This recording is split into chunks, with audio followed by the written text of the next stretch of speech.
So let's talk about Kahneman's work, if we can, for a few minutes, Sure. because I think that final 20 pages is worth a lot to investors who don't want to take the time to read the 500-page book. Um, t- Tell me how you think people could use that information in being a better investor. Well, one of the real benefits of Kahneman's thinking is its relative simplicity. Mm-hmm. Here's a man who wrote 500 pages about the psychology dealing with financial decisions under extreme examples of pressure.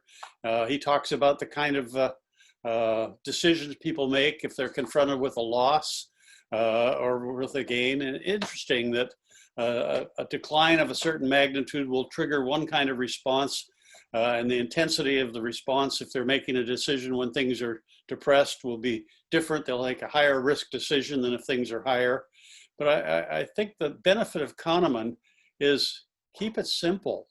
You know, I've got videotapes of him, and one of them that I show in a presentation is just a summation where it's about a 10-second video, and he's basically saying, really about all we can say to people is just slow down. You know, stop trying to make things complicated. We have a natural tendency as human beings to try to solve puzzles and to make things complicated. And we can make investing horribly complicated to the point where the probability of an error becomes greater and greater. Just slow down and don't allow your natural tendencies to make things complicated.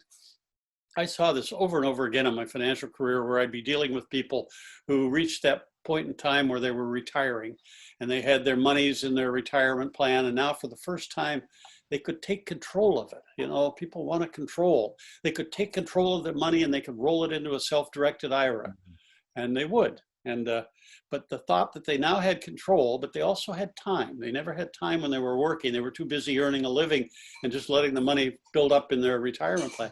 Now they had the luxury of time, and they watch CNBC or they read the newspaper and they see how these so-called experts, and now they see all these experts that come on CNBC, and the moderator says, you know, you were on 6 months ago and you were recommending such and such and so, and today it's down 20% from where you said people should be investing in it. And so people look at it and think, God, these experts aren't all that, they're not so good. I can do better than that. So now people take control of it and they start trying to manage their money.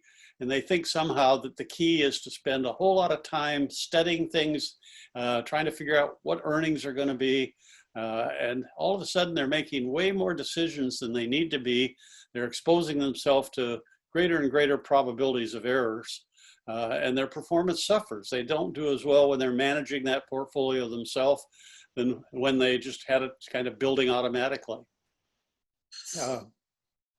Well, it's kind of part of your question. Yeah, no, I think that's